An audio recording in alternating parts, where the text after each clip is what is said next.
মাছে ভাতের বাঙালি।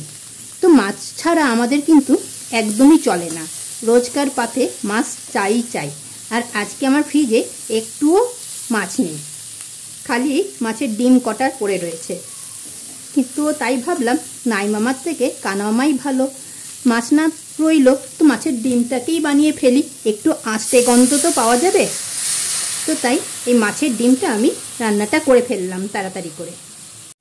দেখবার জন্য চলে আসুন আমার চ্যানেল ইন্ডিয়ান ইউটিউবার মামনিতে। এই রান্নাটা করবার জন্য দেখুন এখানে আমি একটা চপার নিয়েছি, আর চপারের মধ্যে কিছু জিনিস আমি চপ করেছি, যার মধ্যে হচ্ছে পেঁয়াজ, আদা, রসুন, লঙ্কা আর টমেটো, এগুলোকে আমি চপ করে নিয়েছি। বন্ধুরা, এটার মধ্যে কিন্তু এইগুলোর কোনোটা আমি পেস্ট ইউজ করব না, এটাতে কিন্তু চপ করাই দেওয়া হবে। আমি এটার মধ্যে তেল দিয়ে দিলাম, ফোড়নে দিচ্ছি গোটা জিরে। ফোড়নটা যখন ভাজা হয়ে যাবে তখন আমি এটার মধ্যে দিচ্ছি এই চপ করা পেঁয়াজ, আদা, রসুন, লঙ্কা আর টমেটোটা।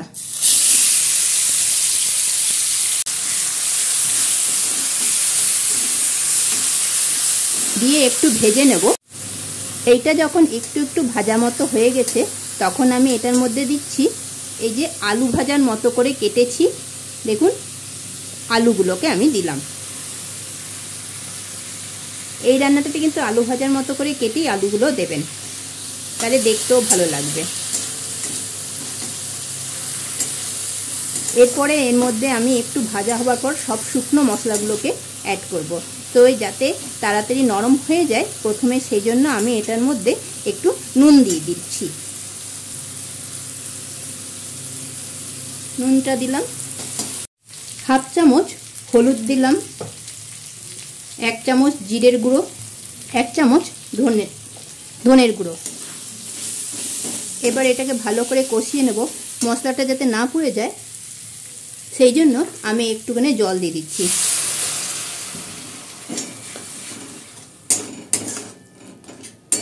মশলাটাকে এখন আমি কষিয়ে নিচ্ছি। মশলাটা দেখুন কষানো কিন্তু হয়ে গেছে। এখন আমি এটার মধ্যে এই যে মাছের ডিম সেটাকে দিয়ে দিচ্ছি। দিয়ে কিন্তু এখন আমি নাড়াবো না, ব্যাস এমনিই রাখলাম, আর ঢাকা দিয়ে দেব। ঢাকা দিয়ে দিলে তাহলে কিন্তু মাছের ডিমটা জমাট বেঁধে যাবে।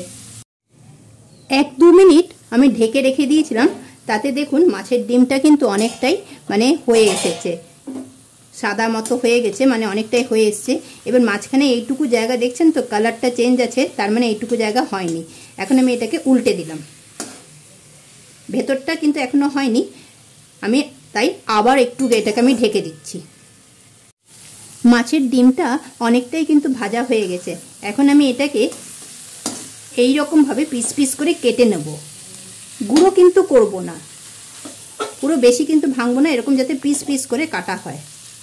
ভেতরটা হয়নি, দেখুন ভেতরটা কিন্তু ভাজা হয়নি, কিন্তু কোনো চিন্তার কিছু নেই, এরকমভাবে রেখে দিলে এটা আবার ভাজা হয়ে যাবে ভেতরটা।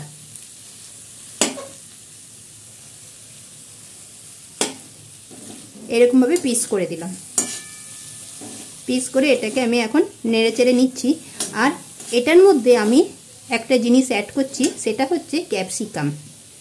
এখানে আমি একটা ক্যাপসিকাম নিচ্ছি, সেই ক্যাপসিকামটাও আমি দিয়ে দিলাম।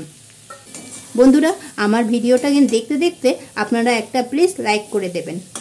যারা সাবস্ক্রাইব করেননি তাদের অনুরোধ করছি পাশের বেল আইকনটাকে প্রেস করে সাবস্ক্রাইব করে দেবেন।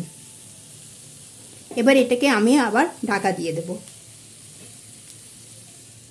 1 মিনিট মতো পর আবার চেক করে নেব।